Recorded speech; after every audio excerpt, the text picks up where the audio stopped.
বিশ্ব বাণিজ্য সংস্থার নীতি অনুযায়ী দুটি দেশ পণ্য আমদানি রফতানি করতে চাইলে মাঝখানে তৃতীয় কোনো দেশ থাকলে সেই দেশ পণ্য সরবরাহের অনুমতি দিতে বাধ্য।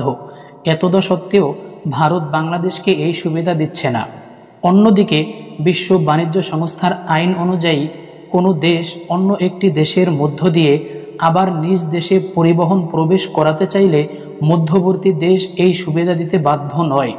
এই হিসেবে ভারতকে রেল ট্রানজিট সুবিধা দিতে বাধ্য না হওয়া সত্ত্বেও বাংলাদেশ সুবিধা দিচ্ছে।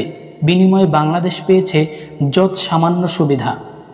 ভারতের প্রধানমন্ত্রী নরেন্দ্র মোদী তৃতীয়বারের মতো ক্ষমতায় আসার পর প্রথম দ্বিপাক্ষিক সাক্ষাৎ করেছেন বাংলাদেশের প্রধানমন্ত্রী শেখ হাসিনার সাথে। দুই সরকার প্রধানের বৈঠকে 10টি চুক্তি সম্পন্ন হয়েছে। তন্মধ্যে সবচেয়ে বেশি আলোচিত হয়েছে বাংলাদেশের ভেতর দিয়ে ভারতের রেল ট্রানজিট সুবিধা আদায় এবং তিস্তা চুক্তিতে ভারতের অন্তর্ভুক্তি। 10টি চুক্তির মধ্যে 7টি হল নতুন চুক্তি আর 3টি চুক্তি নবায়ন করা হয়েছে। অতীতে দেশ ভাগের আগে বাংলাদেশের 8টি সীমান্ত অঞ্চল দিয়ে রেল যাতায়াত করত, কিন্তু 1965 সালের পর প্রায় সবগুলো পথ বন্ধ হয়ে যায়। যদিও 1971 সালের পর পুনরায় রেল চলতে শুরু করে। বর্তমানে 5টি রুটে ভারত বাংলাদেশ ট্রেন চলাচল করে, তন্মধ্যে 3টি যাত্রীবাহী আর 2টি মালবাহী। এর পদ্ধতি হচ্ছে ভারতের ট্রেন বাংলাদেশ সীমান্তে আসার পর বাংলাদেশি ইঞ্জিন লাগানো হয় এবং বাংলাদেশি ড্রাইভার সেই ট্রেন চালিয়ে নিয়ে আসেন। ফেরার সময়ও একই রকম পদ্ধতি অনুসরণ করা হয়, কিন্তু বর্তমানে চুক্তি হয়েছে এভাবে যে বাংলাদেশের মধ্য দিয়ে ভারতের এক অঞ্চল থেকে অন্য অঞ্চলে রেল চলাচল করবে। অর্থাৎ গেদে দর্শনা সীমান্ত থেকে হলদিবাড়ি চিলাহাটি রোডকে সংযুক্ত করা হয়েছে।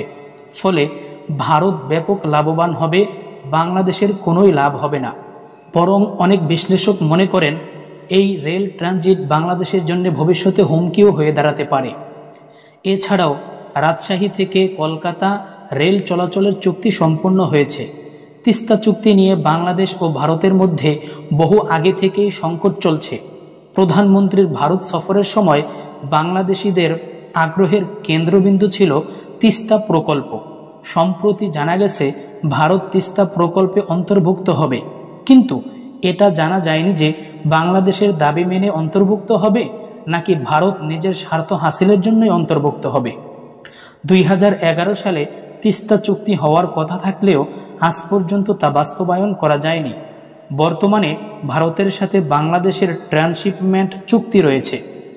ট্রান্সশিপমেন্ট চুক্তি হচ্ছে যেমন ভারতীয় পণ্যবাহী ট্রাক বাংলাদেশের বেনাপোল সীমান্ত বন্দরে পণ্য খালাস করল, সেই পণ্য বাংলাদেশি ট্রাকে করে ত্রিপুরার আখাউড়া বন্দরে নামিয়ে দেওয়া হলো। বাংলাদেশ ভারতের স্থলবন্দর, বিমানবন্দর এবং সমুদ্র বন্দর ব্যবহার করে নেপাল ও ভুটানে পণ্য সরবরাহের ট্রানজিট সুবিধা পাওয়ার অপেক্ষায় রয়েছে, কিন্তু ভারত দিচ্ছে না। এছাড়াও বাংলাদেশ, ভুটান, ভারত ও নেপালের মধ্যে নির্বিঘ্নে গাড়ি চলাচলের জন্য 2015 সালে BBIN চুক্তি স্বাক্ষরিত হলেও এখনও পর্যন্ত ভারত তা কার্যকর করতে দেয়নি। বিশ্ব বাণিজ্য সংস্থার নীতি অনুযায়ী দুটি দেশ পণ্য আমদানি রফতানি করতে চাইলে মাঝখানে তৃতীয় কোনো দেশ থাকলে সেই দেশ পণ্য সরবরাহের অনুমতি দিতে বাধ্য। এতদসত্ত্বেও ভারত বাংলাদেশকে এই সুবিধা দিচ্ছে না। অন্যদিকে বিশ্ব বাণিজ্য সংস্থার আইন অনুযায়ী কোনো দেশ অন্য একটি দেশের উপর দিয়ে আবার নিজ দেশে পরিবহন প্রবেশ করাতে চাইলে মধ্যবর্তী দেশ এই সুবিধা দিতে বাধ্য নয়। এই হিসেবে ভারতকে রেল ট্রানজিট সুবিধা দিতে বাংলাদেশ বাধ্য না হওয়া সত্ত্বেও এই সুবিধা বাংলাদেশ দিয়ে দিচ্ছে। বিনিময়ে বাংলাদেশ পেয়েছে যৎ সামান্য সুবিধা। বাংলাদেশের অনেক মানুষ চিকিৎসার জন্য ভারতে যায়। চিকিৎসা সেবা আরও সহজ করতে ভারত মেডিকেল ভিসা চালু করার ঘোষণা দিয়েছে। উত্তর পশ্চিমাঞ্চলের জনগণের সুবিধার জন্য রংপুরে একটি সহকারী হাই কমিশন খোলার উদ্যোগ নেওয়া হয়েছে। তাই ধারণা করা হচ্ছে যে ভারতকে একচেটিয়াভাবে সুবিধা দেয়া হয়েছে। সীমান্তে মানুষ হত্যা বন্ধের সুরাহা না হওয়াটা এর সবচেয়ে বড় প্রমাণ। আজ এখানেই সমাপ্ত। দেখা হবে পরবর্তী কোনো ভিডিওতে।